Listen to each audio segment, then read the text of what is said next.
Deci za laku noć.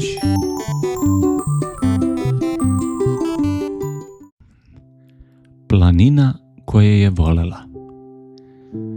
Visoko iznad sveta stajala je planina puna dobrote.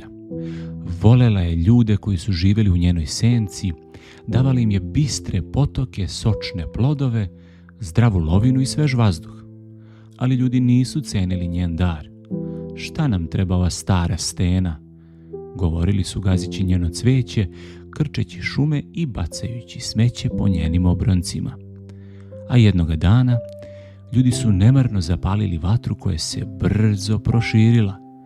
Plamen je progutao šumu, a dim je zatamneo nebo. Planina je jecala od bola, ali niko nije čuo. A kada se dim razišao, sve je bilo uništeno.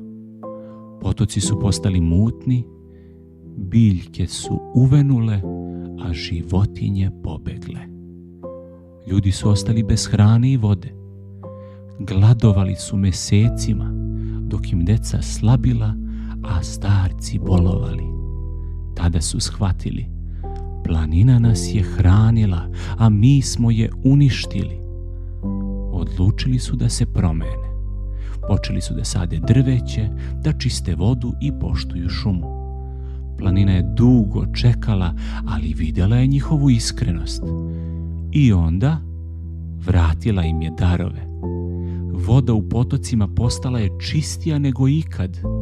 Voće na drveću slađe i veće. A divlje životinje vratile su se i zdravije i brojnije. Čak i vazduh postao svežiji, pun mirisa cveća. Od tog dana ljudi su shvatili, planina nije samo kamen i zemlja, ona živi, osjeća i voli. Ako je čuvaš, ona će te nahraniti zauvek.